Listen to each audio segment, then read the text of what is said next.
Kalau kamu punya uang 1 miliar dan kamu ngasih 100 ribu pada orang, bukan pemberian. Karena kamu sudah kelebihan. Dan pemberian itu, apa yang kamu cintai. Ini latihan. Harus melatih diri untuk itu. Ini soal kepekaan. Dan saya pernah cerita.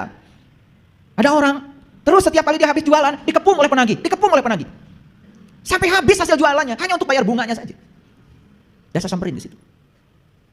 Habis ibu uangnya, habis. Itu pun tidak selesai. Utangnya tambah besar.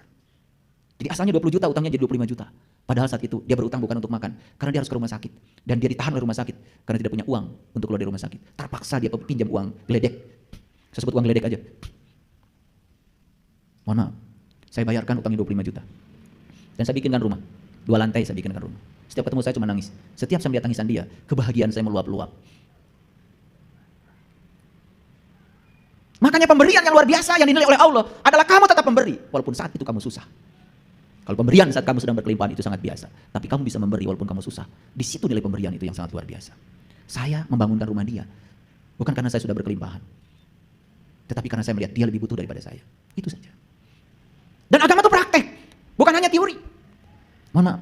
Saya didatangi Pak Lurah. Dan Pak Lurah mengatakan, saya percaya katanya dengan ceramah-ceramahnya Anda. Bilang sama saya. Karena Anda sudah mempraktekkan apa yang Anda ceramahkan. Dan sekarang Pak Lurahnya setiap hari nonton YouTube saya. Karena saya tidak menganjurkan orang berbuat baik. Tapi saya memberi contoh bagaimana berbuat baik. Menganjurkan orang lain berbuat baik itu sangat mudah. Tapi memberi contoh kebaikan. Itu yang kurang sekarang ini. Tidak ada keteladanan, tidak ada energi. Pertanyaan saya selanjutnya. Tolong dijawab. Siapa yang berhak merumuskan tujuan hidup manusia? Manusia atau Allah? Siapa? Siapa yang berhak merumuskan tujuan hidup? Manusia atau Allah? Masih bingung. Manusia atau Allah? Kalau gitu saya kasih contoh dulu. Ada orang bikin laptop. Berarti laptop ini ciptaan. Si pembuat laptop sang pencipta. Yang bisa merumuskan tujuan laptop ini dibuat siapa? Laptop atau pencipta laptop? Pencipta jelas. Gak mungkin laptop merumuskan tujuan dia.